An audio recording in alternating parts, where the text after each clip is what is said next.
solely the opinions and responsibility of the original source who expressed them. They do not necessarily represent the opinions of Genesis Radio, www.genesisradio.com, Genesis Radio's owners, management, or affiliates.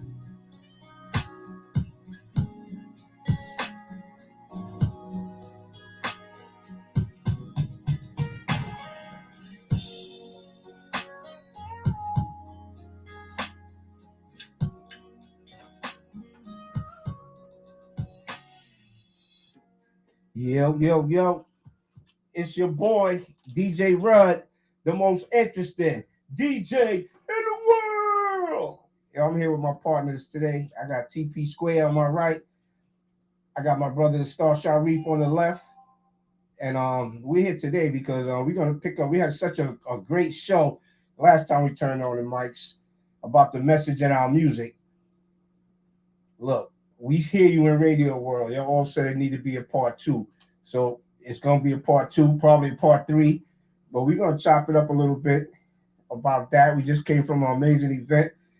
You know, shout out to the East Stroudsburg University crew. Shout out to Sharice Sanders. Shout out to everybody that came out and participated. All the sponsors, all the vendors, and all the people in the community came together on a positive, high-frequency vibe. So I appreciated that, and I was happy to be a part of it, and I was proud to be a part of it. I hit him with some joints today, man. Everything that we played today, it had a message, man. We took it, we played all the stuff. I was playing a little quiz with them. You know, a lot of people didn't realize, like the Staple Singers, "I'll Take You There." It's really a gospel song. You know what I mean? Like this is the same stuff we was talking about the last time. You know, there's a lot of little hidden gems. You know, that house music song is really the Clark sisters. It is on that song at Joshua's Troop and all that. You know, it's a lot of little hidden gems. And now I'm gonna be honest with you. I know for a fact, just listening to the people and the phone calls I got, it's changing people. It's gonna change people the way they listen to the music. They paying attention a little more based on the show that we did. Right. Everybody listening to the lyrics now. So y'all never knew who said that. You know what I mean? And everybody chiming in, everybody telling us more stuff that I didn't even know. So it was just a good show. It was exciting, and we just gonna pick back up on it where we left off, man. Like you say, pick up on it before we drop it, right? Pick up on it before you drop it, baby. You already know. All right. Well, listen. I know y'all had got some time to think about it, some time to collect your thoughts, and we're gonna continue to build. I'm gonna start off. We're gonna go around the circle. We're gonna start off with the brother Sharif. What was your thoughts on that show, and where we got to go from there? Well, I actually thought it was really amazing because, from my perspective, looking out at the audience that was there and seeing how different types of genre of music just brought people together, and I thought that was a very special thing. So, you know, when you play music, it's one thing I noticed, whether it's the gospel music or classic R&B music or popular music. When you play music has that unifying force for people. And regardless of what goes on in the world, if you play the right music, the people will come together and they will love one another. That's a fact. And I'm going to pass that on to my brother. Hey, man, I got to say one thing, that the message has always been in the music. That is the most prolific way of communicating, even down to our relationships. You know what better way to say to your woman that you love her than in a song? You know what I mean? Because I'm gonna say straight it down, I ain't got no rap, I ain't got no G. Growing up, they used to call me NG, no game. Right. You know what I'm saying? I was NG, no game, right? Yeah. But I knew music, right? So I let the music do all the talking for me. Right. You know what I'm saying? I put them in. I jump up in that light blue baby blue caddy Coupe de Ville with Trues and Vogues. Rocking that Luther Vandross. You know what I mean? Serenading them. You better know it, man. You know what I'm saying? The music set the tone. You know what I'm saying? And every relationship I ever had, I can equate to music, to a song. You know what I'm Right. saying? Or wherever I was at mentally, Mhm. that music was it. You know what I'm saying? Mhm. You know, and I just gotta say, man, music is the key, man, and it's the balance in my life. You know what I mean? No matter what mood I'm in, whatever vibe I'm in, I'm gonna turn to that music, man. If I need to turn up, I'm going to DMX.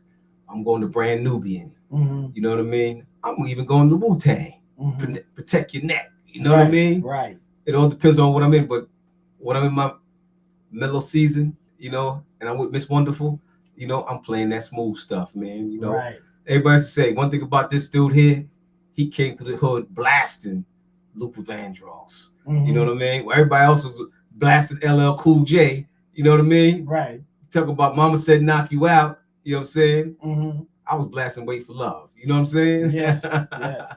You know what I mean? Classic. What you know about that, Rod? Mhm. Yo, I know. I say music probably kept me out of trouble. That's the bottom line. You know what I mean? And I think my parents knew that when they bought that equipment, that was something to keep me a little bit more in the house, and it was something to do besides being outside all the time. You know what I mean? And if somebody was at the house, they still felt good because hey, we at the house playing music. It's like we used to be up with Tony. Like nobody was worried about us. We was safe as far as they was concerned. That's better than being out in the street. Right.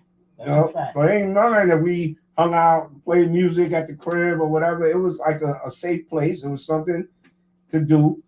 I don't think they had no idea, you know, where hip hop was going and all that. Like I know they didn't have an idea. My father told me he didn't know. And it was just a good vibe. Now, I remember my older sister, Rosalind, shout out to Roz. She used to walk up the block to Rockaway Avenue. It was a record shop on Rockaway Avenue between Fulton and Herkimer Street. Correct. Yeah. And they used to go there and they buy like a little 45s for like $1 a piece or whatever. And she come home and put them on the turntable. Those are some of my best records, man. Mm-hmm. She had some joints like all that Earth, Wind and Fire, all that.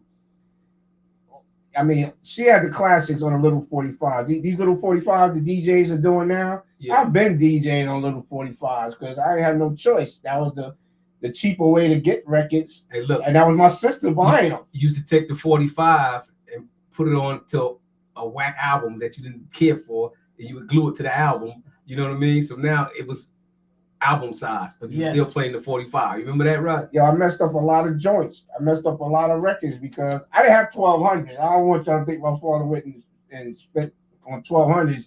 He got me some little like turntables out of PC Richard. I had some PC Richard straight arm joints. Yeah. And I learned how to DJ on those.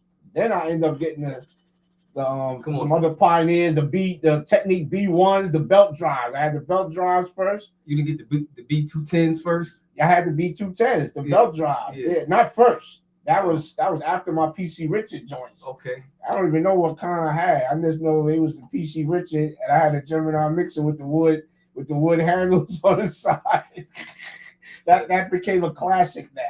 I had some Pioneer. First I had the B210s and I had some Pioneers. Okay. You know what I mean? The Pioneers turntables was kind of dope too. They was dope. It was different. I dared to be different. So you know what? Everybody had the techniques. I had techniques. I said, all right, you know what? I got rid of the B210s. Then I think the 212s came out, right? I went to the Pioneers. You know what I'm saying? While I was working my way up to the 1200s. You know what I'm saying? You know, but yeah. But we used to be DJing. I'm sure my brother remember that. Like we used to have the little basement parties, like at Ralph House and at Arnold House and all that stuff. Yeah. You couldn't tell us. Look, the DJ and the drummer, man. Those are the two guys that always get the chicks, man. Let the drummer get something. Let the drummer get something. Let the drummer get something. You know what I mean? The DJ and the drummer. I hated the DJ. I want a DJ. You know, I was a record player, but you know, the DJ always got the girl. It was a good way. DJ and the drummer always get the girl. It's a good segue you know what I mean? To a conversation. You know what I mean? Well, do you guys remember when there was a time when brothers, when they went to high school, they used to wear the DJ earphones on their head and let the women know that they were DJs, and a lot of chicks flocked around them because of that. Yeah. No, I never did that. I ain't gonna I saw lie. that before. I saw it, didn't understand it. You know what I mean? Mm-hmm. And it wouldn't have been no. That's not a flex. You know, when you got the $10 Radio Shack headphones, that'd be a flex today. With these kids, they got the $400 Beats. It's like a show off thing Yeah. or whatever. But it wasn't nothing special about my headphones. It would be equivalent today of a Five Below pair of headphones. Yeah. Well, all I we know was is getting it done though. all I know is, man, for me, the message in the music was always what got me through, man. Mm-hmm. Always got me through. You know, in fact, I'm gonna tell you that Never Too Much album was an album that you can listen to from beginning to end. Yeah. You know what I'm saying? From beginning to end. And you know what? I wore that out in that caddy. Because you know what? I was just discovering love. You know what I mean? Mm-hmm. When that Never Too Much album hit the airwaves, you know what I mean? Mm-hmm. You know? And just the lyrics of Never Too Much by itself. Right. You know what? How many times we felt that way? Most men could relate to that song. Mm-hmm. You know, like who needs to go to work to hustle for another dollar? You know what I mean? I'd rather be with you because you make my heart scream and holler. That's a fact. You know what I'm saying? How many men decided I'm calling in sick today because I want to stay with I'm staying home with her today? Mm-hmm. You know what I'm saying? Mm-hmm. Now, if any brother said they never did that, bruh, you lying or you on the other side. Mm-hmm. One way or the other. Right, You lying or right. you on the other side. Right. I mean, because I know I did it. You know what I mean? Mm-hmm. Hell, I do today. Shit. Listen, I drove all the way to North Carolina, an 8-hour drive from my crib, and all I had was 3 albums in the car. It wasn't all this stuff we wasn't streaming then. Wasn't streaming, You know, right? you had to have the CD or the cassette or something. I had Blackstreet Before I Let Go. I had R. Kelly 12 Play, and I had Biggie's first album. And that's all I needed. That'll take you And around an the 8-hour world. drive, that's all I needed, bro. Those 3 albums, you never get tired of them, really. Yeah, man. Those are albums. Mhm. And the Stevie Wonder's album, too, with the songs in the key of life, that was another, like, every joint on there was like a smash. Classic. It was a smash. Think about it. Yes, sir. Yes, sir. Yes, I sir. came in, when I'm playing break beats, everybody else cutting up Daisy. I was cutting up Superstition and what's that other joint that was on that album? Oh man, I can't think. It'll come back to me. But it was some joints on that album, and it was some joints that a lot of people sample in hip hop songs. When we go back to it and break it down, but we're gonna do another segment. We're gonna actually have to play the music and let them hear what we're talking about and break it down. All these words people saying, they saying this, they saying that. We're gonna have to show and prove with facts. We're gonna have to bring out the receipts, as they say nowadays. Right. And because we was doing that before, when we was sitting outside, we was like, let's Google the lyrics. But even Google have been fooled with some of the stuff they were saying. That's right. Which was crazy. I was like, oh, that's not what they said. So it was crazy. You just mentioned about a road trip, man. Oh man, I remember a road trip. Remember I had that red Escort GT. Yep. Pimped out, right? I had my chick Charisma from the Bronx. Man, we drove all the way to Florida. Wow. Keith Washington kissing you out. We drove the whole way. Just on repeat. You know what I'm saying? On repeat, bro. And that Escort GT. 5-speed joint. You know what I mean? That's You know, I remember the first track on that album was a song called All Night. You know what I'm saying? Mm-hmm. All night long. We can wine and dine, make sweet love and take our time. All night, baby. Wow. Oh man, that was that whole joint got me from the Bronx to Jacksonville. You know what I mean? Yeah. Bronx to Jacksonville. Word up, God bless her. You know, may she rest in peace. But that was my road dog, man. For real. You know what I mean? Mm-hmm. Music definitely could keep you awake when you're tired. It make you start thinking. It'll make you want to pick up the phone and call somebody, man. You know what I mean? It's dope. It's so much, and there's so much talent out here. Like, I don't think people get enough credit, you know, because what happens is, you know, people get a popular song and they they running that one song to death, but they probably got an album with other joints on there. It just they didn't get no airtime. That's why TP made he made a mix one day called the B-side hits, and there was nothing but the B-side hits on it. Yo, that mix was crazy. Yeah. That mix was crazy. And some of the stuff that I thought was A sides was actually B-side joints. Yeah. The H joint didn't get no shine.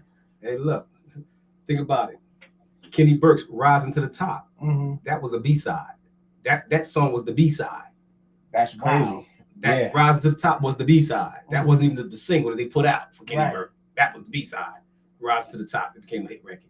You know what I mean? Mm-hmm. That's deep, man. Because we had the studio, we had artists, and a lot of times we thought this was the hot joint. We're gonna put this out, but it'd be something that we said they like that. Like sometimes it catches you off guard what people gravitate to. You don't think that was a hot joint, but everybody else gravitate to it. Mm-hmm. And it's kind of like I don't think we realized we did a good show last week. I don't think we realized how good of a show we did until we got other people's response. Sometimes we waited to see the response, and then we like, damn, you know what? Now we listen to it again. We like, you know what? That was magic. Mm-hmm. You know what I mean? And sometimes it's you can't recreate that. Sometimes No, you it's can't. like don't do a remix unless it's gonna be better than the first one. That's Right. That's right.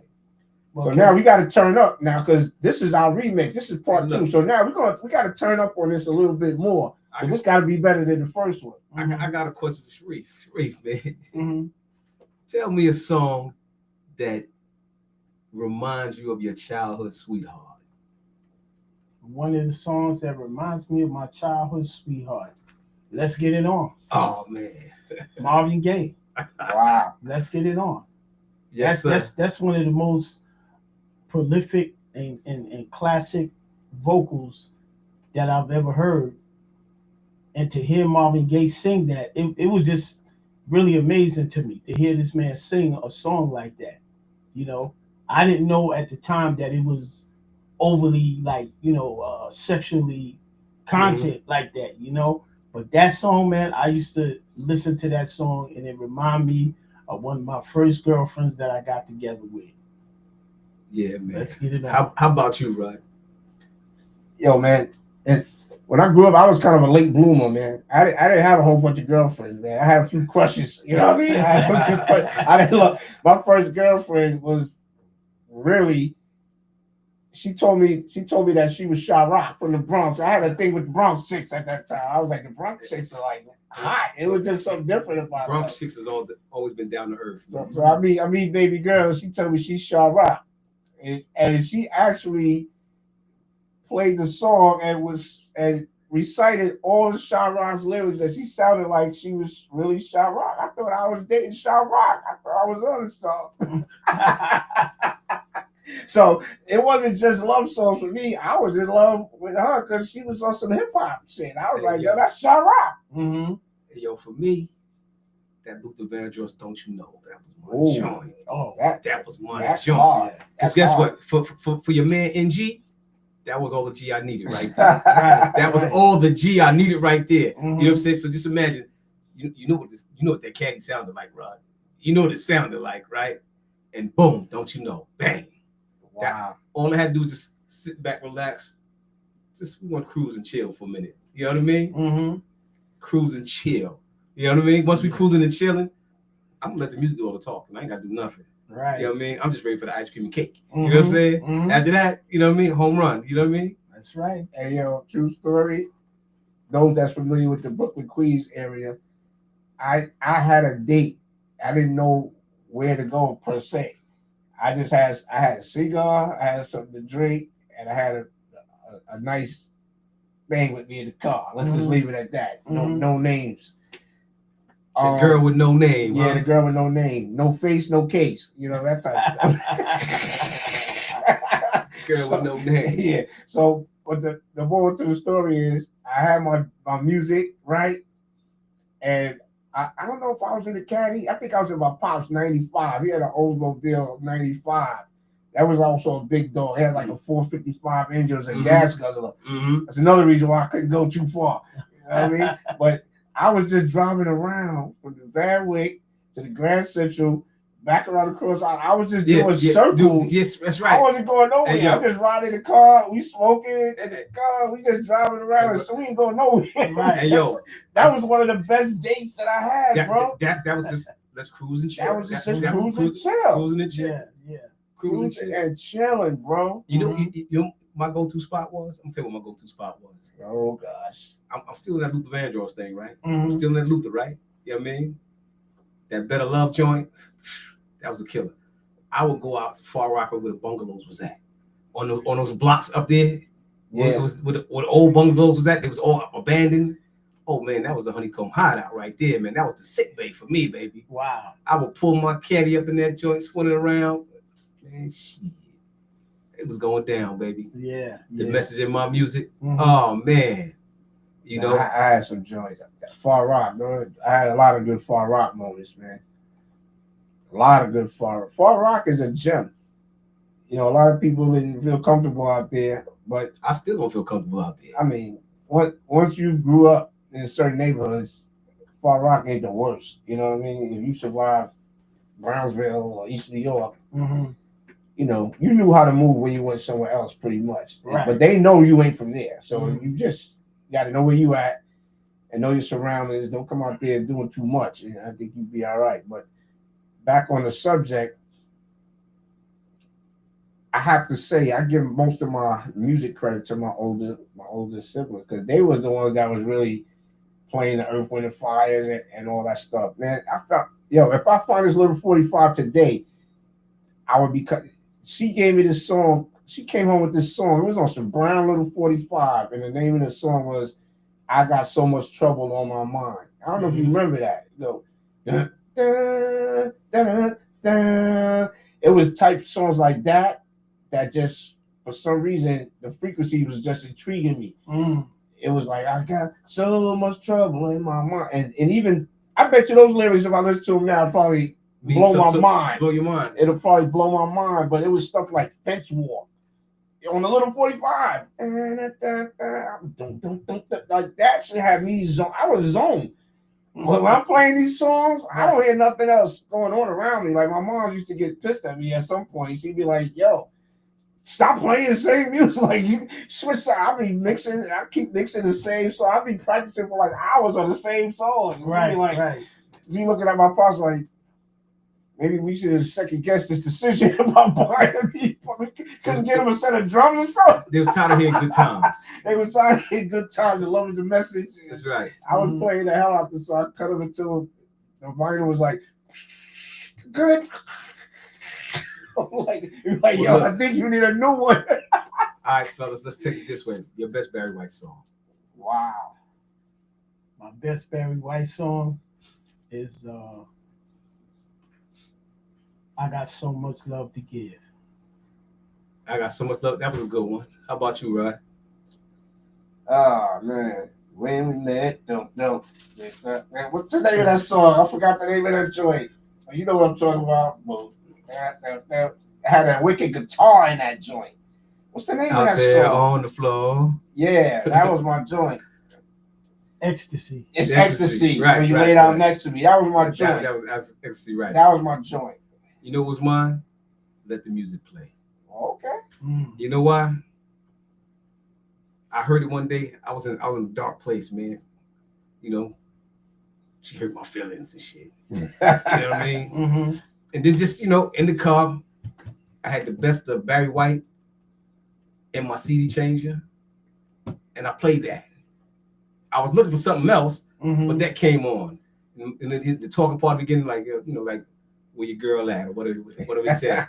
He said, she's home. She's home. You know what I mean? Like, he was in the club. He said, let the music play. I just want to dance the night away. You know what I'm saying? Right. And I said, damn, that's how I'm feeling right now. You know what I mean? Let the music play, man. And that was so dope about it.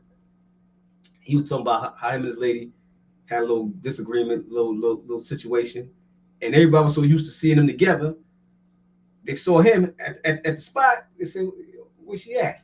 All he can say, man, she home, she home. He didn't want to tell nobody that they broke up or nothing else. He said, she home, man. You know what I mean? Went up in the club and just said, let the music play. I just want to dance the night away. And that right there, I said, oh man, the message in the music is so crazy how we can relate to our situations. Yeah. You know, our emotions, everything was right there. I said, oh man. And that's when I knew, I said, I'm going to write music. I am going to write music. Mr. NG was going to get some game because he's going to write some music, man. There you go. You know what I mean? And that's where it began for me, man, right there, man. You know what I mean? And one thing we forgot to do, because I think my phone is ringing pertaining to that, you gotta open the phone lines up. If anybody wanted to participate in this conversation, you could call the station at 888-304-4401. Once again, that's 888-304-4401. And that's Genesis. That's Genesis hotline right there. But yeah, music, man, it probably saved my life. True story. It will do that. I think it has done it on more than one occasion. We'll do it. Yeah. We'll do it. Yeah, that's why it's important, you know, what we program in our head. Well, you know, I always tell everybody, you know, we can close our eyes and not see things, but we can't turn off our ear gate. You know what I'm saying? So what goes inside our ear is going to shape and mold us one way or the other. It's going to be for the positive or the negative. You know what I mean? Because guess what? Propaganda gets to us how? Through our ear gate. You know what I mean? It ain't what we seeing, you know, because we could see the BS, but when you constantly hear it, you know, ain't nothing we can do about that. You know what I'm saying? So what we take in is real important, you know, so you got to know how to filter out stuff. You know what I mean? So once you hear it and you know it's BS, you got to take it off. That's why the music today, I will refuse to play it. I won't play it. I tell the story all the time about why I quit the job at Atlantic Records. You know what? I don't want to be a part of that. You know what I'm saying? So if you know it's bad, I mean, look at what we have today. Women have come to the fact that call themselves baddies and boss bitches and hoes, and they accept this as a title now, only because it's been poured into their ear gate, and it has changed their thought process, and the propaganda of it all degraded them, and they accepted degradation, and they embraced it, and it's okay. This is who I am now. This is who we are, and we're gonna embrace this. We're gonna walk with our heads in the high. It's kind of like the N-word, how we throw around the N-word. Brothers will throw around the N-word. Talk about it as a term of endearment. It's never been a term of endearment, and it will never be a term of endearment. Right. But because we heard it so much, the sting didn't sting anymore. They took away the sting, and it was gone. We began to use it amongst each other. You know what I mean? So that ear gate is important. So the music, the message in our music, always have to be positive, no matter what the situation is. You know what I'm saying? You want to change the world? Let music do it for you, because they used it. They realized the message in the music. They changed our music in the black music division in those 6 companies that control media, that own all the record companies. They changed it, and within 90 days, in 3 weeks, radio changed, as I told you before. You know what I'm saying? But in 90 days, radio changed throughout this country. Yes. Throughout the country. That's a fact. All the positive music that had messages in it was gone. It was just murder, death, kill. Asses wiggling, titties jiggling. That's it. So what we got today, the young girls, asses wiggling, titties jiggling. That's it. That's all they're known for. That's all they want. You know what I mean? Everybody want to go to bed with a porn star, but nobody want to marry none, right? Unless you Kanye West. I'm going to give him a pass on that one. But aside from that, all jokes aside, they convince the women that this is okay. They convince the young men to talk about murder, death, kill is okay. Then they came with a whole line of music, drill music. People just talk about going out killing each other, you know, stuff like that. And they go through the ear gate. What happened? The youth bought into it. So now they want to act it out. Remember, we used to go to movies on 42nd Street? We go see a Kung Fu movie. We all came outside kicking, you know, making little Kung Fu sounds, right? Because we saw it, we heard it, we were indoctrinated by it. Right, correct. So what makes you think the music the kids hear today about being baddies and or the Barbies, or whatever they call themselves, all these different names and titles they give themselves. Like you know, Barbies. Yeah, all those titles, Mm-hmm. same sandwich. They got indoctrinated with propaganda to degrade them, to take us to a low of lows. You know what I mean? Mm-hmm. How did they do it? The ear gate. You know what I'm saying? Mm-hmm. So we have to keep putting a positive message in our music.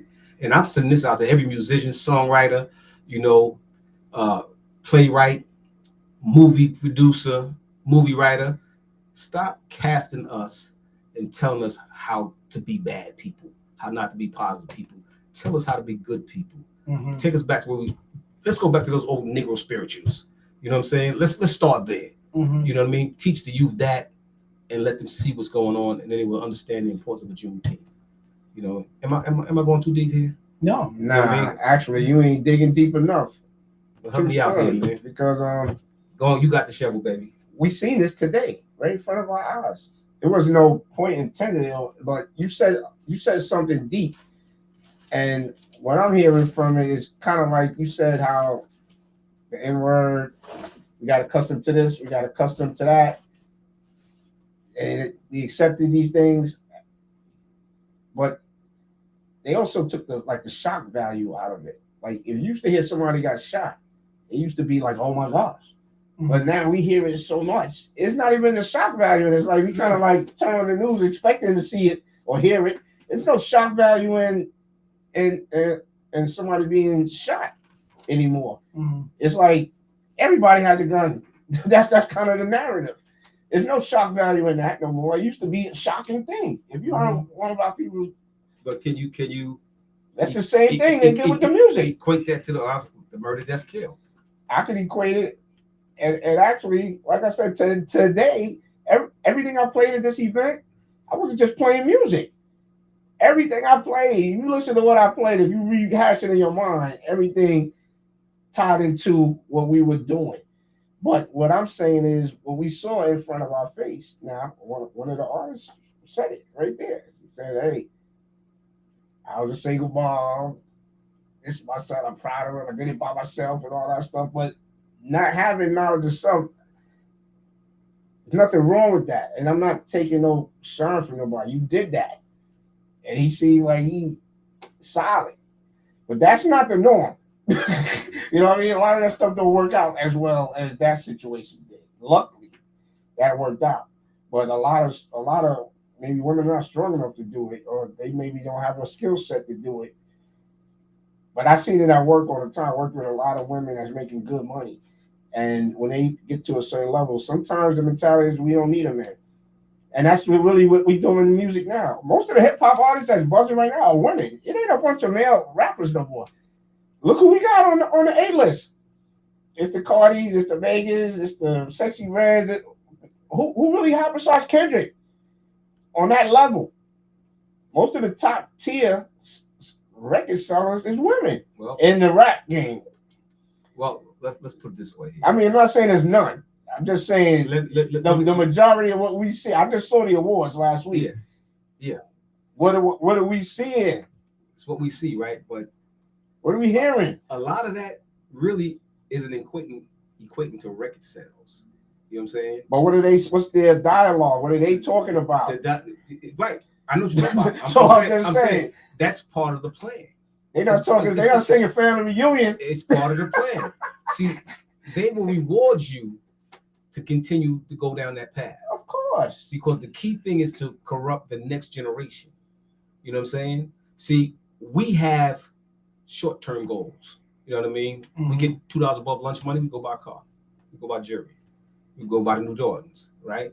We can hit the lottery and win $5 million, and in 2 years, we don't went through the 5 mil because we only got 2.5 anyway. You know what I'm saying? And we blow the whole thing partying and bullshit, right? Because we don't have a plan. A man without a plan is what, a dead man. I always said that, right? See, the other folks, remember the book, The 50-Year Plan, how they was going to take back all the inner cities, you know what I mean, and regentrify them and convince us that we want to be like them so much we're going to follow them into no man's land and we will be stuck out there and they're going to come back and take the cities back. Mm-hmm. They've done it in every major city around the country. That's you know what I mean? Look at Cabrini Green in Mhm. Chicago. I mean, we shot a video down there, and it was crazy because the projects was run by nobody. They literally had no housing authority that was running Cabrini Green. Mhm. The people there ran the projects. Mhm.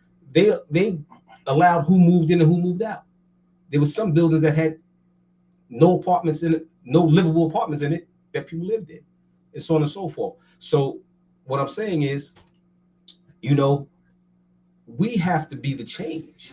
You know what I'm saying? Because it's all part of the plan. They have a 50-year plan. They have a 100-year plan. See, when we talk about generational wealth and the what we call it, the family, what were we talking about starting? Are we talking about the airlands and estate planning and stuff like that? Yeah, right. You know, we talk about all those things there. They like years ahead of us. You know what I'm saying? They planning and they're making investments for the great grandchildren to succeed off. You know, that's what they're doing. You know what I mean?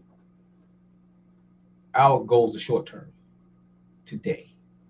We inherit a property that was the grandmothers or your parents. What do? First thing we do, first opportunity to sell it, we sell. We get the money, we go shopping, we take vacations, we buy jewelry. You know what I mean? And we gotta do like the Rockefellers did. You know what I'm saying? That's what we gotta do. You know? Well, let me just jump in on that. We gotta look at the timeline in which things took place, because we had a portion of our lives where there was an influx of heroin that came into the communities. When that influx of heroin came in, it devastated a lot of our families. And then right behind that, we had an influx of cocaine, which transitioned to crack, which that devastated another whole generation. So the generational wealth through real estate that our grandparents and parents was able to purchase through working these decent jobs, they couldn't leave it to the grandchildren any longer, because the grandchildren now and the great grands have become victims of these drugs that came into the communities. And once that happened, it allowed others to come into the community and take all the real estate at a low price without firing a shot. And this is what happened. And this comes all the way down from the top level and trickled down into our communities. And this is the thing that was definitely done. Now to flip back to the music, image is important. Image is important. Like my brother K said, you look at the women that they have on the top now in the music industry, and what's happening, they putting them out there pushing the prostitute image, the whoredom. This is the way you get the bag. So when you push these images out here, if you got an audience of people that's observing this and they don't know how to make distinctions, they're going to think, well, this is the way it's done. Same thing with the drill rap. This is the way things are done, how you go, how you get the bag. Because some people, they don't have no guardrails when it comes to getting that money. Some people will do anything if they don't have the proper knowledge to know how to make a discernment of what's good and what's bad, and how am I being seen on the stage or on television. What kind of image am I putting out there? Some people just don't care about that. It was easy for us, Shaf and TP, because guess what? The gauge was there was a gauge there, and the gauge was when I was an artist, I was making music, and some of my music was murder, death, kill music, but it gets to a point where you say, hey, if my mother heard this, would she be proud of it? That was your gauge. If somebody got my love it, my whatever, whoever it was, if your elders heard it, would they be proud of it? That's all you gotta ask yourself. This shit ain't rocket science, bro. If my mom's heard this, would she be proud of it? And there was certain things I knew I didn't want my mom to hear. Mm-hmm. It was good songs, but I knew that was nothing she would be proud of me for. So if you have a parent or whoever that you're looking up to, it don't have to be a parent, because sometimes you look up more to somebody that you met in the street. Like we looked up to hustlers. We like, yo, I want the BMW like him. It don't always be a parent who you're looking up to. But at the end of the day, even when we were in those positions, if we saw somebody that really wasn't in that life, we was the type of dudes be like, yo, get off the block. This ain't you. Yo, perfect example. Right? Dutchy Bang told you a story how I used to tell Dutchy Bang. I'm thinking about stuff like that. We say, yo, get off the corner. This is not you. Get from up here, man. But you know what I mean? Nobody do that no more. Yeah. That's like we have become the elders. We just blink. They say don't blink, because you blink, you the elder now. That's right. Because it seems like that wasn't that long ago, right? That's right. Now all of a sudden, people seeing me, hey, what's up, OG? I'm like, OG. First I was offended. Hey, listen. That's like calling a woman ma'am. Listen, excuse me, ma'am. Do I look old enough to be a ma'am? They be feeling. Don't call me grandma. Call me yaya. Now we just unk. You know what I mean? Now we just unk. You know what I mean? Yeah, unk. You know what I mean? Now we just unk. You know? Okay. The dude was telling me while I'm DJ, he's like, yo, OG, you got this? And I'm like, yeah, I got this, but that's not appropriate for what we doing right now. But there was a time that I wasn't strong enough to say that within myself. You're right. So you gotta be strong enough to stand on your square when you know something ain't right and exact. And that's another problem too, because you trying to fit in sometime and you going along to get along. You know some of this shit ain't right. When you just like I came in, I'm telling you, we were driving up here today. I said, I don't care what happened today. Nobody's knocking me off my square. I'm not being bothered with this and this and that. This don't work. Listen, just like I said, it's gonna be just fine. And that was my approach. I don't care what was happening. Everything wasn't going as planned, but that doesn't mean nothing. That just means we gotta be sharp enough with our craft. It's just like if you having problems at home, only you and the person you having problems with should know. The whole world don't have to know that it was problems going on. Right. So whatever was going on, it was really only the crew that was working the stage that knew something was going wrong. Yeah, only we know the snafus. Yeah. Right. So it's the same thing. Well, I can say one thing here, man, when it comes to music. Well, we a great team, though. I got to say that, because we're kind of good at what we're doing right now. That's good. But you know what? All my years of doing music, right? Making music, right? You could always tell where I was at in my life based upon the music I put out. You know what I mean? You know, that's right. If you want to know what's going on in my life, listen to the music. I just told you what was going on in my life. You know what I'm saying? Because as soon as she get on my nerves, what do? I go upstairs and I get on a keyboard. You know what I mean? Mm-hmm. Start putting some stuff together. You know, like me and Rob was talking about, we about to put some more music out there in the space. Mm-hmm. You know what I mean? And music is my world. Music is my life, man. Mm-hmm. You know what I'm saying? There's nothing more, more important to me than the music. You know what I mean? Right. I want to make it. I don't want to perform it. I don't want to be a performer. Never want to be a performer. Mm-hmm. You know what I'm saying? But I like putting it together and seeing somebody who can do it get out there, and it feels so good when you hear somebody singing your hook or singing your verse. You know what I'm saying? Right. That ain't nothing like that, bro. And that ain't nothing like that. Then when you hear it on the radio, you be like, yo, that's my Joe? Oh, wow. Yeah, It sounds good. And who's singing that? Oh, he's singing that? Oh, man. They picked up our joint, Mm-hmm. But for me, if you want to know what's going on in my life, pay close attention to my music, man. You know what I'm saying? Because I'm going to tell you how I'm feeling, just like when he was telling you about the joint about the B-sides, right? Mm-hmm. Me and him was in here, like one day we was in here talking. I was playing some music, and he was like, yo, where did you get that from? I ain't never heard that one. I said, oh, that's the B-side. You know what I mean? And we were just kicking about the B-sides. And that's why I got the idea. He don't even know he birthed that in me to do that show, the B-sides. You know what I mean? And I came in here, you know, I said, yo, Rud, I just dropped something in the joint called the B-sides. I said, check it out. I didn't tell him to play it. I just said, check it out. Next thing I know, he's like, yo, that B-side joint is off the chain. You know what I'm saying? Because guess what? Some of the most strongest lyrics of a song sometimes be too strong to be the single. You know what I'm saying? The message be too strong to be the single. Right. You know what I'm saying? But you put on that B-side, when people get to that B-side, they like, oh man, this is the joint right here. You know what I mean? And that was me, man. You know what I mean? Rud talked about that song. I said, yeah, I'm gonna do a B-sides. Because you know what? I know so much music. If you put me on a music trivia show, I'm going to win. Right. I'm going to win. Now, I had you for a minute today, though. You didn't know what I was getting ready to play. Yeah. You know why you had me? I'm gonna tell you why you had me.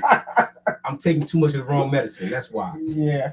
Because he pulled my coat to that. I'm taking too much of the wrong medicine and mess with your memory sometimes. So I gotta get back on point. So I'm not gonna take focus factor no more after the day. That's you know what I mean? That's a fact. You know, I had taking focus factor. I was like, let me forget some stuff, man. You know what I mean? Just like now, I had a little brain freeze on the Rockefeller Family Trust. You know what I'm saying? What? Rockefeller Family Trust. You know what I'm saying? But you're gonna lose. Yeah, that was fun though. I like that. Keeps everybody interacting, you know, stuff like that, man. I really have I had a good time today. And of course, I'm not gonna know the song you just played the kick. Nah, somebody knew as soon as I played I'll Take You There. As soon as they heard that boom. Oh, as soon as they heard that. Right. Yeah. So some of them you could tell, but that other one you could tell. I made it easy at first, but I told them now we're gonna turn it up a notch. We're gonna get a little harder. It used to be that show on TV called Shazam. I thought that was a good show. Yeah. I thought that was a good show. I used to like it with Jamie Foxx. Yeah, Jamie Foxx was the host. I don't know. I guess everybody it wasn't hitting the Nielsen ratings the way it was supposed to. See what I'm saying? That's another great idea. And guess what? Here's the two puff head bust on the Nielsen ratings. Guess what?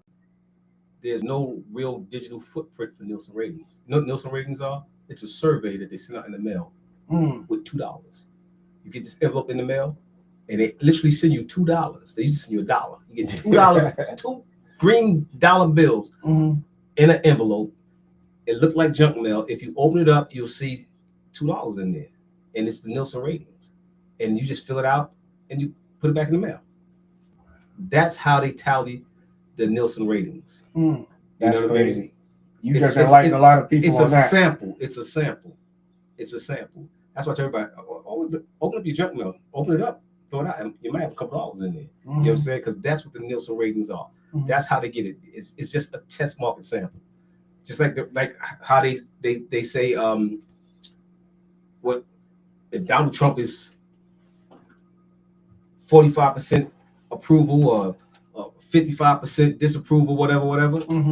It's just a test sample. They only call about 300 people to come up with that number. Wow. You know what I'm saying? And the Nielsen ratings that everybody was bragging about, Nielsen ratings says this. Man, that's just a survey they send in the mail, man. You know what I mean? And most people throw the $2 in the garbage. You know what I mean? I know because I done got the $2 several times. You know what I mean? And because what we do here, you know, we know that, so we know that our numbers are accurate. We looking for that footprint that's in the sand. Nielsen ratings, there was no calculations of digital broadcasting back then. You know what I mean? So Nielsen ratings was it. You don't hear nobody talk about Nielsen ratings anymore because everybody's digital broadcasting now. So now you can actually see who's watching, who's listening, where they're located at, what's the best time of day, when you got your most listeners, most viewers, and all other stuff. So Nielsen is out of business just about. You know what I mean? And that's why they went to, before they was just used to send a survey out. And when people started, the digital broadcasting came out, that's when they started sending out $1 and $2, and they put it out in the atmosphere so people would look, let me fill this out, send it back. Because if you fill it out and send it back, they'll send you another one.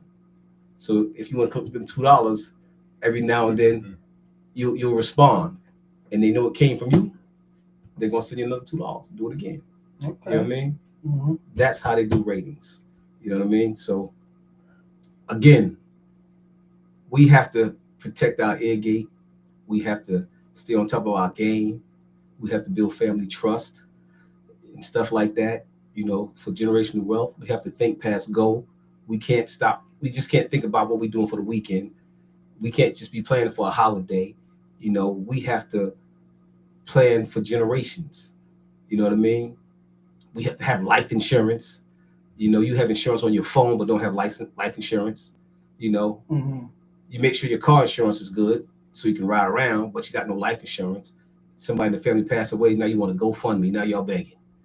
You know what I mean? What I always say, Ray, Rod, I ain't begging, I'm buying.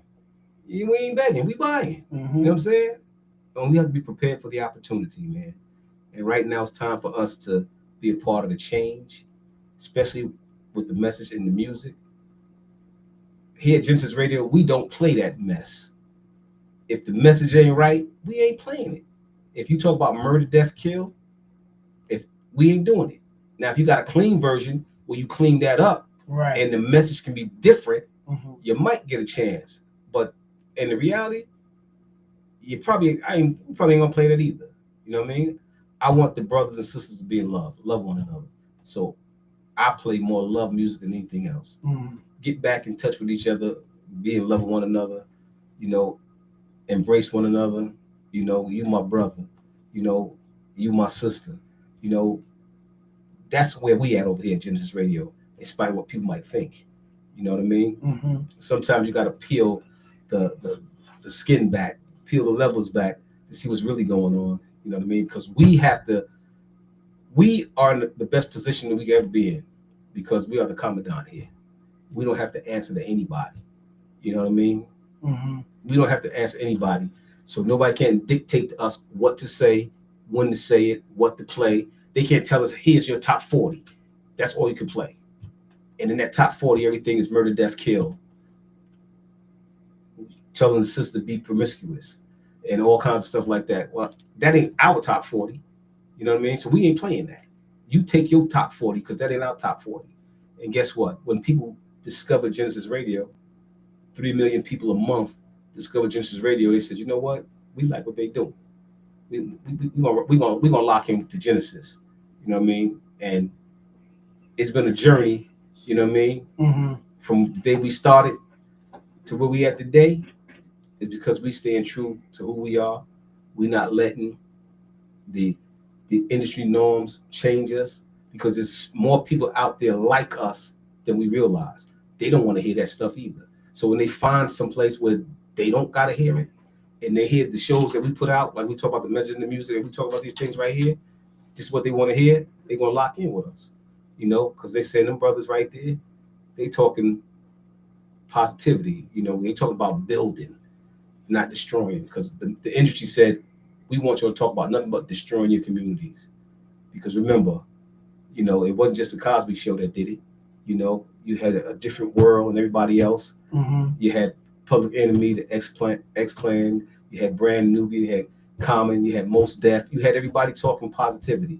You know what I mean? And then just like that, they said, oh, there's no new crack users. You know, do y'all realize that? Do y'all realize that? Do y'all realize that the early 90s, the crack epidemic came and went in our community? You could do about the old crackheads, right? But there was no new customers, man. Right. You know what I mean? Whitney Houston said crack was whack, and it became a bumper sticker.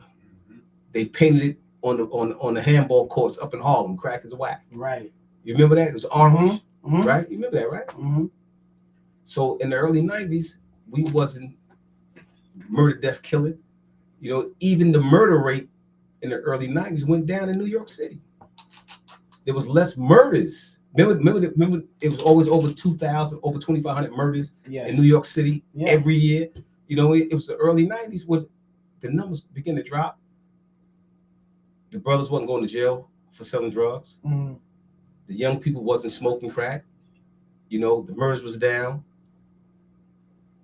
It was what we were pumping into our ear gate to build, stop destroying. Everybody wore a black HSBC jersey, sweater, hoodie, right? Cross colors. right? Mhm. And guess what? Then we had FUBU, for us, by us. Right. You know, right?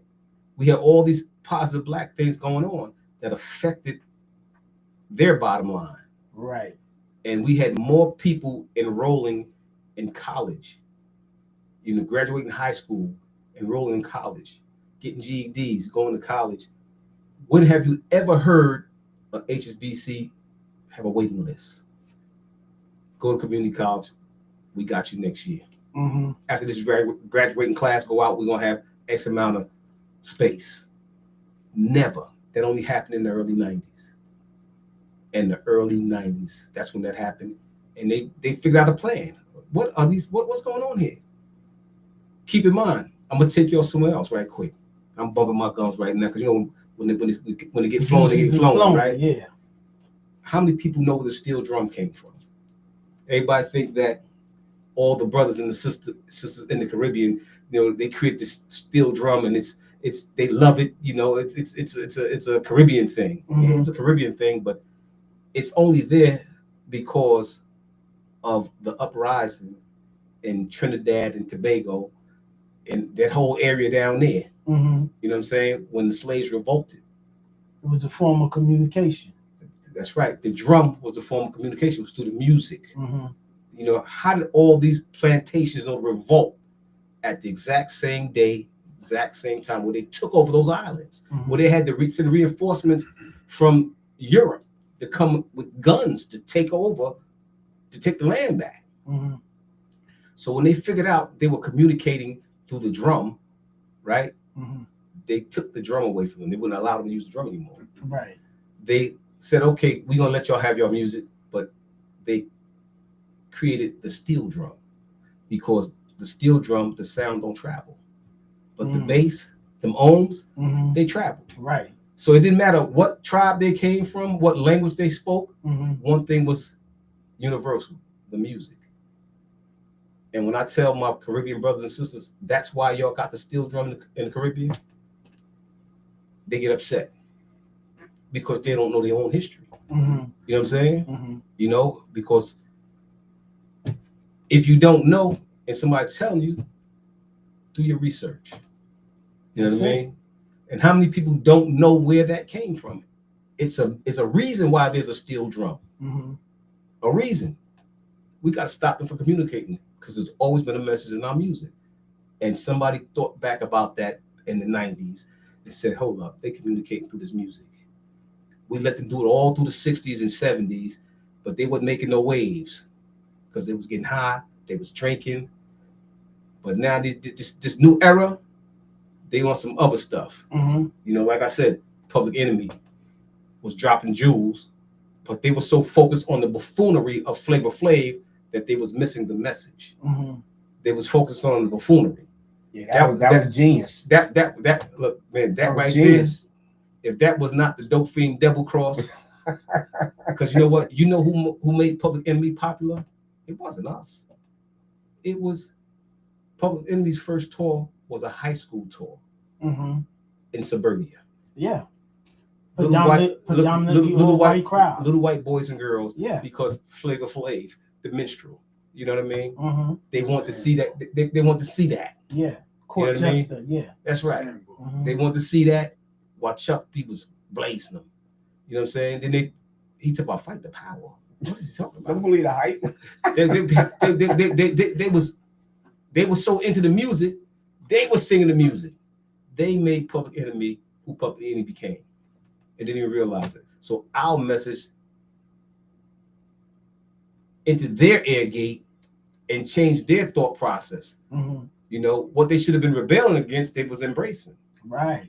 All right, just like what they did to us. Flip that message back around.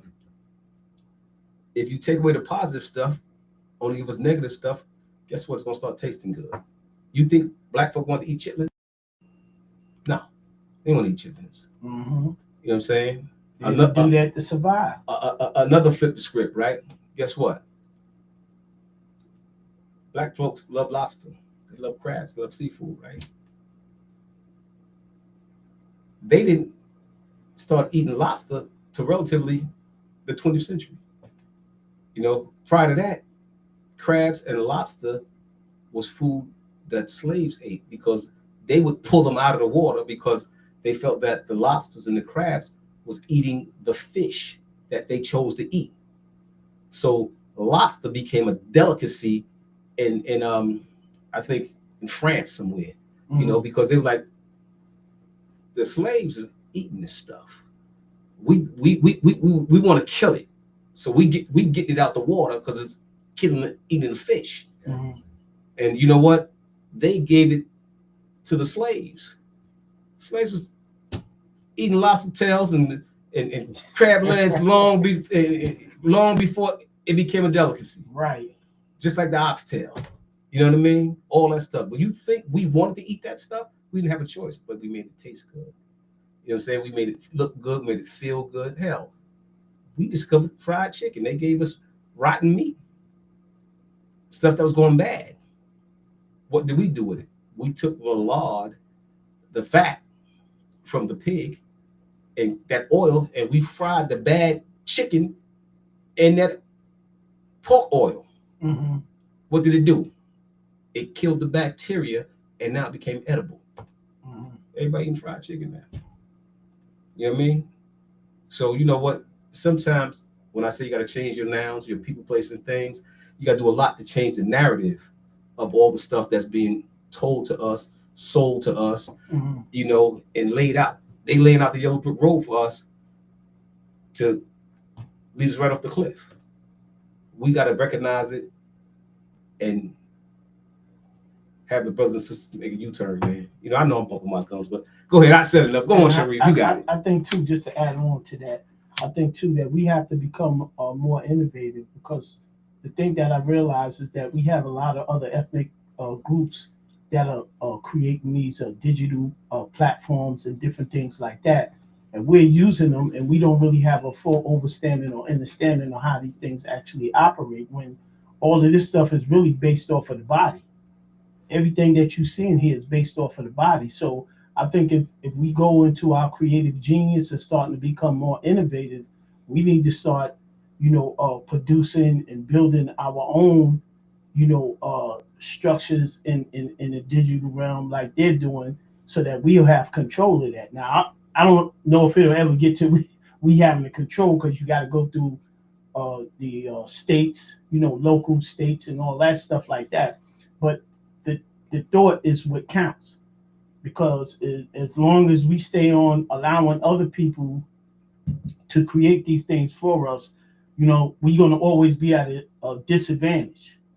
So I think that we have the creative genius amongst us.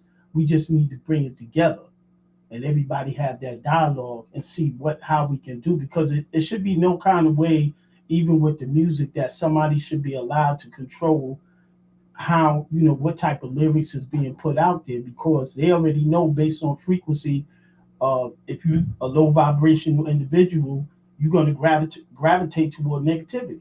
That's just a fact. You're going to gravitate toward it, and depend on your circumstances in terms of where you live, your environment, you're going to definitely gravitate toward it if ain't nothing going on, but what you see is derogatory things going on. So I think that we have to come together and figure it out and get those creative juices going, so that we can start, one, implementing positive lyrics in music again. But one of the key things has to be the rhythm and the beat. Just to circle back around to the Juneteenth thing today, while my man K was up there playing the music, from the position where I was sitting at, I'm watching the babies. They had the babies out there in the little street there. When the music came on, I'm watching those babies. As soon as that music came on, all of the babies started gyrating right to the rhythm. They went right with it. The little girls and the little boys. Nobody paid attention to that, but I was watching them. I paid attention to that. You saw it. I saw it. Yeah, and that's how you know that they're already geniusly inclined to rhythm frequencies. They already there. It's in them, in their DNA. You talking about the little kids? The little kids, the little babies that was out there playing, running around. I saw the little kids running around. Yeah. And when he put that music on, they just started dancing. They just started they fell right in sync. with the rhythm, and I was just sitting there smiling because I knew what that was. I knew What what was it you? was. What was you playing? When I saw it, I played. I'm trying to get an idea. I played of the Kendrick music. Lamar. They Not Like Us. I actually saw them on like videotaping her kids dancing off of the song. Right. I Well, it was peeped that one. It And was then definitely that one. when you I played the saw that. classic R&B too. I didn't see the R&B one. I saw it Yeah. toward the end. So when I so started, you know, just playing some stuff. like the classic R&B stuff. What type of music was it? I can't recollect what exactly he played, but it was the classic R&B from back in the days, and the kids was just they just fell right into the rhythm and they was just rocking to it. It had a good bass line. Yeah, and they was right in sync with it, and I thought that was amazing. You know, I was like, wow, you know, but I knew exactly what it was. I knew it was part of the genius, the genetic makeup and everything like that. So that's why I say, like, you know, when you talk about, you know, music, you have to have the right pitch, the right tone, and everything like that in order for people to want to gravitate back. So you say like if I'd have played all the little kids would run out there. So something like that. That's hitting their frequency. Are we predisposed genetically to a certain music vibration frequency? Absolutely. 432. Absolutely. Yeah. It's already in your DNA and your RNA. It's already there. Well, I do know that when it comes to music, right?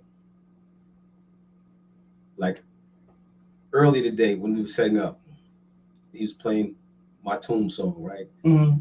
And I went out there, walked out there, and the young lady that was working with us today, her ear is not like mine. And he knew it. You know what I mean? So right away, we're not the same. Our ear gates don't operate the same way. Right. Yeah. You know what I'm saying? Like I mix music off the bass line, the drum line, and then I move up the ladder. I don't need it to be loud. Mm-hmm. I need to feel right. It's a feeling. I need to feel. My mixing is a feeling. You know what I'm saying? Where theirs is loud. You know what I'm saying? Like they mix music off an acoustic guitar or something, you know, or electric guitar. Right. So that means they loud. So when they want to fix our music, they say it's got to be loud. Give them some bass, loud and bass, and it still sounds distorted. You know what I mean? I have to get rid of the distortion. You know what I mean? So if that's something that's what you're saying, you know, that's we predisposed to, that is part of our DNA. Mm-hmm. You know, I kid you not, I have to research that. Okay. You know what I'm saying? You done kind of over the Pandora's box, because for years, you know, you remember the story, we went to Europe doing that thing over there. I had to, Lincoln was like, what are you doing? I went and told the sound guy, stop.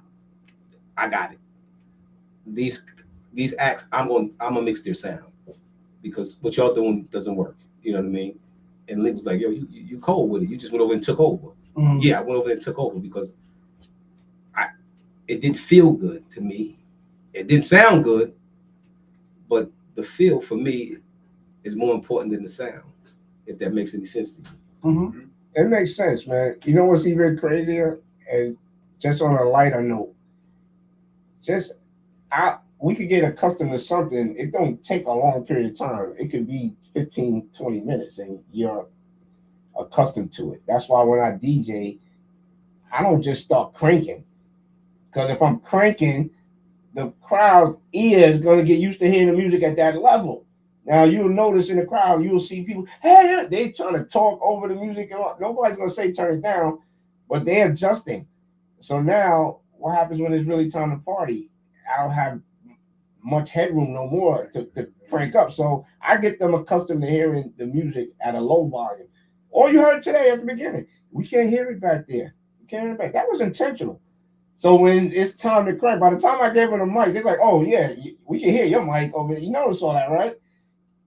That's it's a science to this because once people ear get accustomed up there, it ain't much more you could go. I get them accustomed here. Their ears being trained, and it only take about 15, 20 minutes. It don't have to be going on for hours. They locked in. Then when it's time to party, now I'm gonna give them what they need to feel, and we're gonna crank the bass and all that. All that's a science to DJing, bro. A lot of DJs don't know that. I'm giving them the nuggets. That's it. You don't come out just banging. You don't care what kind of equipment you got. What are you doing? You banging them out too early. Then when it's time to really bang out, you don't got no more juice. Because once you get, like you just said it, past a certain point, it's just distortion. It's just loud distortion. It don't sound clean no more. So you keep them where they need to keep them, man. And like I said, I'm not the best DJ, but I'm gonna keep it interesting. You know what I mean? These conversations gonna be interesting. You got some homework to do. We all got some homework to do on the frequencies. And I just want to also chime in with the Juneteenth thing. The jazz group that came up there, mm-hmm. the white guy that was on the organ, the white chick that was on the bass, and brother was on the trumpet. It was awesome. I just gotta say one thing. They was awesome. How do you play my man Miles? What's his name? Miles Davis. Miles Davis. How you play Miles Davis without a trumpet? Right. You know what I mean? No, but I got where they was coming when they was playing Kind of Blue. Yeah. I got it. You know what I'm saying? But Mm-hmm. I was like, how do you play Miles Davis without a trumpet? Right. I mean, like, I was like, hold up, you got a trombone, bro. You play Miles Davis. Did you notice that? Yeah. Did you notice that? Mm-hmm. Oh, okay. I said, okay, it sounded good, but it wasn't the same sandwich. No. Yeah, okay. Well, when you taking these songs, you got to make it your own. You know, because you never want a artist, if they're doing or playing music, for people to say, well, he sounds like Miles. You take the song and you make it your own. So that's where I was at in that space when they played Kind of Blue, because I know jazz. They was nice. They was good. Yeah. Now I'm gonna blow y'all mind right now, because now I'm taking y'all back to music school now. It doesn't matter. It was a trombone. You know why? Why? It's a brass instrument.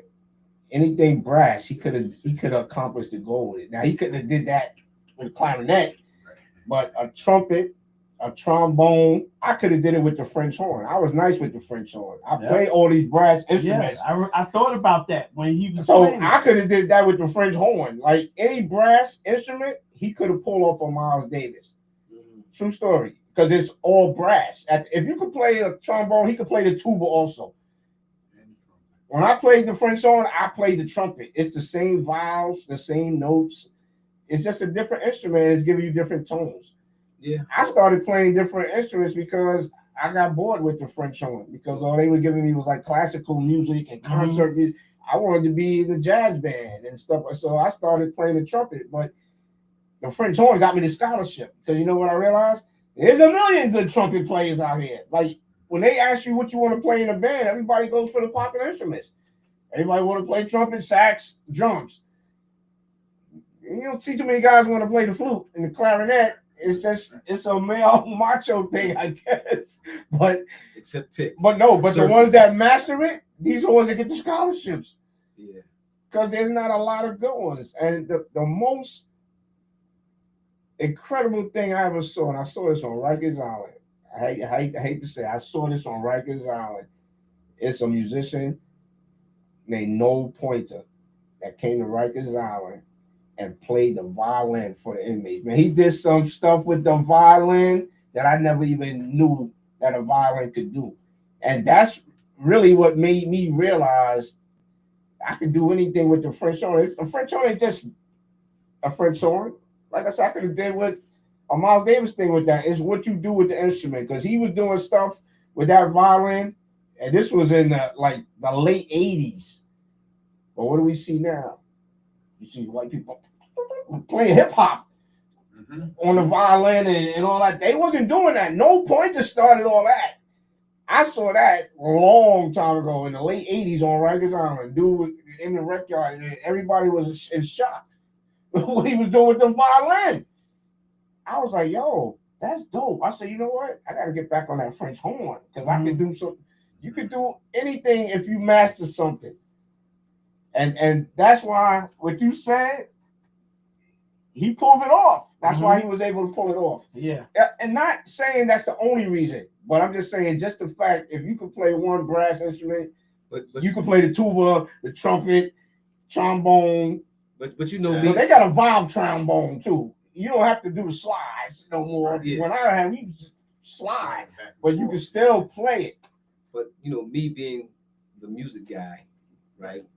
You know, I'm a nerd too. I fall in slide. I'm a bit of a nerd. It's a connoisseur of music. So I heard it. I was like, "It's Miles Davis. That's not a trumpet. That's not a trumpet." I mean, it was good. It was good. Right. I mean, I tipped my hat to him. I said, "Yeah, it was so good." I told him, "Y'all welcome to come and rock out with us. They're gonna call you, Rod." Okay. You know, on the 16th. I said, "Yeah, come out, rock out with us." You know, but I just noticed stuff like that. Right. You know what I'm saying? Yeah. You know, I just noticed stuff like that. You know, so I'm gonna fall on the sword for that. You know. Nah, there's nothing wrong with you pointing that out. Maybe I'm a little anal about it. I don't know. I'm just, you know.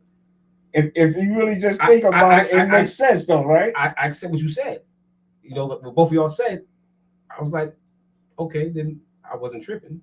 You know what I mean? I said it was good, but it was the wrong instrument, but it was good. Good, yeah. You know what I'm saying? But me being identified me with the trumpet. Right. Well, look what I was doing with that mix deck. That little mix deck, which actually got me to this station. Because when I came to that other station with that little mix deck, I mastered that joint.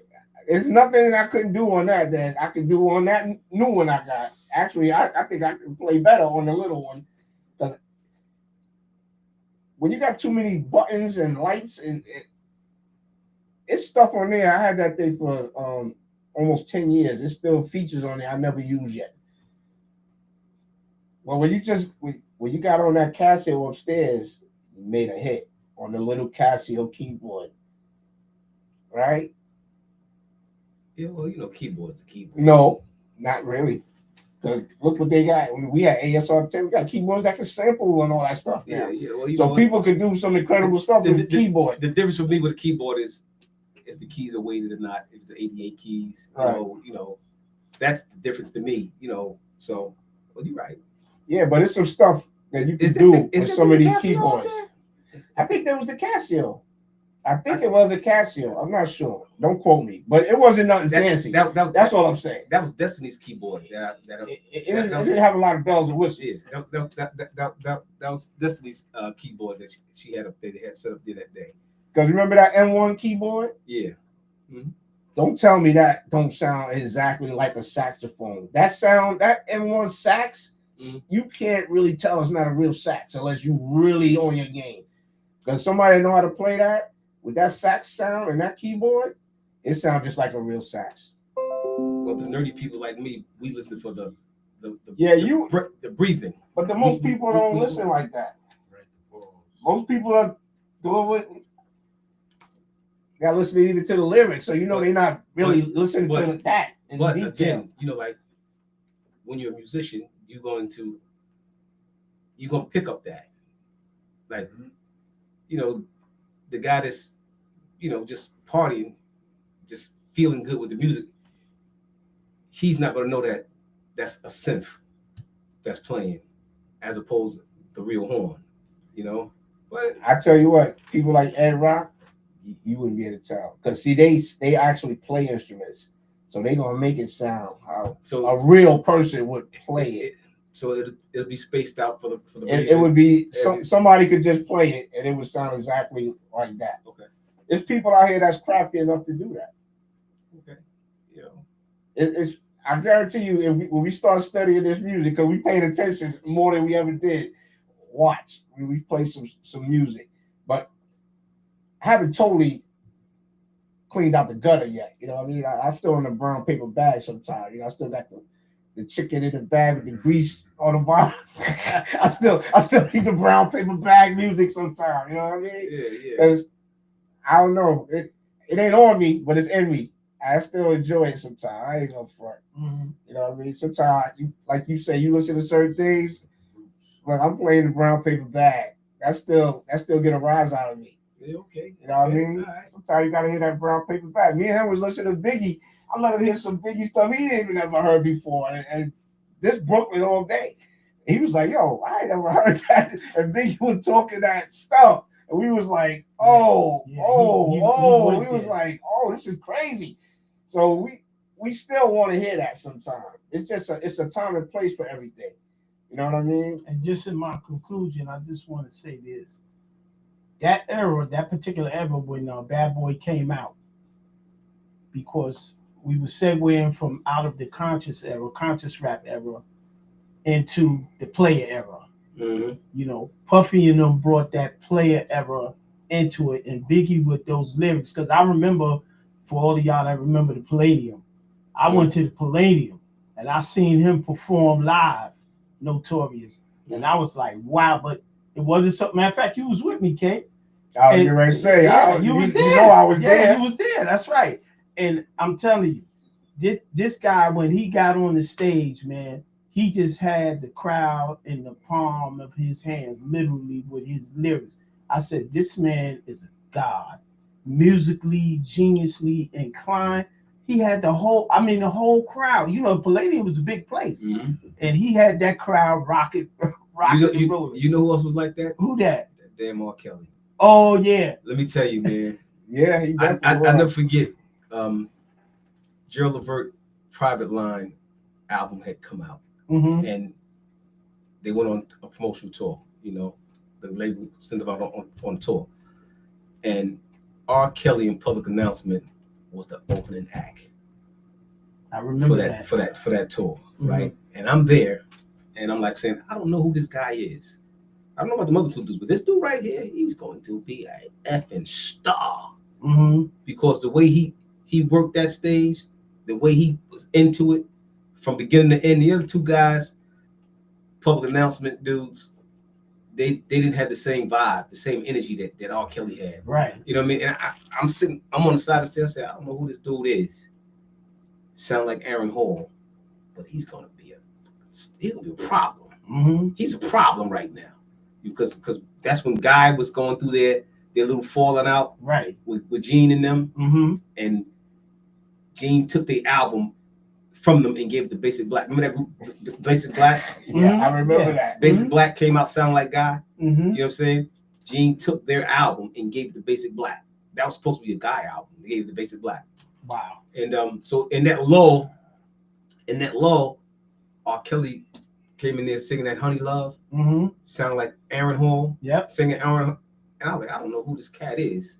You know, I didn't like him because he was from Chicago, for one. Two, he was jacking Aaron Hall style. You know what I mean? But I said, at the end of the night, I said, I don't know who this dude is. He was drenched in sweat. I mean, everything was wet. His pants was wet. Showmanship. I said, this dude gonna be a problem. He's gonna be a star. And lo and behold, he never did another album with Public Announcement. Wow. The next album you heard might have been 12 Play. Was that his first album? Solo album? I don't know. That's the first one I bought. 12 Play. 12 Play was his first album, and everything on 12 Play was a hit. But I gotta build on what Brother Sharif said, because I know you remember this, because to me it was like yesterday. It was 1994 when Puff came out with Biggie and Craig Mack at the same time. He gave me a shirt. I got the shirt. It's a red shirt. It got the number 94 on it, and it said Big Mac. That's how they were promoting it. They were promoting Big and Craig Mack all at one. Yeah, and he was calling it Big Mac. Yeah, the Big Mac attack. But guess what? The Biggie song wasn't the song. Craig Mack beat was rocking that whole summer. Boom, boom. That flavor in the ear. It had the summer or that. It was no song. There was no beat hotter than that for that whole song. Right, that's a fact. And the Yeah. remix. Craig Mack had he was the premier artist, Mhm. That's right. and he had Biggie on the roster, but he released Juicy. Mhm. Right. It was all a dream, Mhm. but that's still every time every car that drove by, you heard that flavor in your ear. There's something else, and then he came back with the Get Down. Can I get down? Yeah. Yo, Craig Mack was killing it. Yeah, he was definitely that dude. Now, Without don't a ask doubt. me where it shifted. I just think it was A fallout between the, right, but it was also an image consultant thing too, because it was Craig's appearance and how they was Well, look, lining up Biggie to look like the Black Godfather, and Mhm. he made Fat and Black be sexy again. he said, You know what I mean? He said, "Fat, black, and ugly as ever." Yeah. You know what I mean? He embraced it. However, I stayed Coogee down to the socks, That's right. right? You can't beat the So lyrics, bro. But Easy Mo B, he put them tracks on Craig Mack. Mhm. They was betting on Craig Mack. They didn't see the Biggie was going to be the next big thing because I remember going to Grant's Tomb and just witnessing this. Ray Harlem used to go, Mhm. and every week they used to have a party out there, Mhm. and we used to just go to Grant's Tomb and just hang out. And Yeah. it was a vibe. But It I'm was a gonna tell you, vibe. It was a I vibe remember out there, man. One year in Myrtle Beach, we brought, we didn't bring him down there. We was one of the people that facilitated it. Mhm. Bad Boy came down there, the Black Bikers Weekend, and we had the arena down there. The arena, it was a huge theater right on the strip that we had there, Mhm. and the entire Bad Boy came and performed, and it was just the stage full of everybody. Little Kim, Junior Mafia, Biggie, Puff doing what they doing. They were all on stage at one time, basically like passing the mic, rocking the songs and stuff, and they washed up everybody that came in there. Mhm. They left the stage on fire, mic smoking. Don't pick it up; it's too hot. It's gonna burn you. You know what I mean? And I forget who else was. What's ironic? Craig Mack was not with them. Wow. Everybody was there but Craig Mack. I think that's when him and Puff was having that money problem, Right. beefing. Mhm. The whole Bad Boy was there. Jason just had put that together to get everybody to tap in, Mm-hmm. and everybody was there but Craig Mack. But they blazed it. You know what I mean? Lil Wow. Kim was like, "Who's this Lil Mama? Go ahead, Lil Mama." You know what I mean? They blazed it. You know what I'm saying? Mhm. But there's some things about, like we talk about the message in the music, right? It was player status. You know what I mean? It was smooth. The transition to change our message in the music, I told everybody the first thing they gave us was Foxy Brown and Lil Kim. Mhm. Right. You remember those photos they took? Mm-hmm. Nobody pushed back. You know what I mean? And when Mhm. nobody pushed back, They went full throttle. got him. Yeah. Got him. They gave us Lil Kim. Remember that little the picture on that album jacket? She's sitting there with her legs open, Yeah. and She little squatted bikini down. squatting down. Yeah. Mm-hmm. Nobody pushed back. Foxy Brown had the little bikini on thing. Nobody pushed back. And see, like I was talking about image, the imagery that they had, it was pushing P power. Mm-hmm. Yes, Power of Savior Why? It was pushing that, and it sunk into the minds, not only of the men but of the women. And then the lyrics that she was saying, that she was dropping in her verses, man, it was crazy. You talking about Heather Hunter and Janet Jackson. Most people don't even know who them women was. Porn stars, They baby. don't know who the stars. women was when she dropping that, But the things that she was saying, derogatory things that she was saying, what it did, it resonated at a certain frequency to these individuals listening to it. And what happened? Another fall. It is. Another fall. As soon as she said, "What are you thinking about? Is it marriage? Baby carriage?" It was no. She made it like it's just cool to smash. Yeah, You don't have to marry me. that's right. She take it in the bud. Yeah. What? You wasn't thinking. We're not talking baby carriage and marriage. We just talk about, as we know now, the freak off. There you go. They just put a name to it now. The freak off. The freak off. We gonna stop right there, man. You done took it there. We gonna stop at the freak off right there, man. All right. The message in the music. Now I didn't mean to kill y'all buzz. I'm sorry, man. Oh, this was a good part too, though, man. This was a good part too, man. You know, we gonna see what the feedback is, how everybody vibing to this. You know, we're gonna pass it around. And you know, y'all get back at us, holler at us. You know, the trio gonna get back to y'all, and we gonna take y'all somewhere else with the on the next phase, on the next journey. So you know, this ain't a sprint, this is a marathon. That's right. You know what I mean? So sit back, relax, enjoy the ride, and we're gonna get back at y'all in a minute.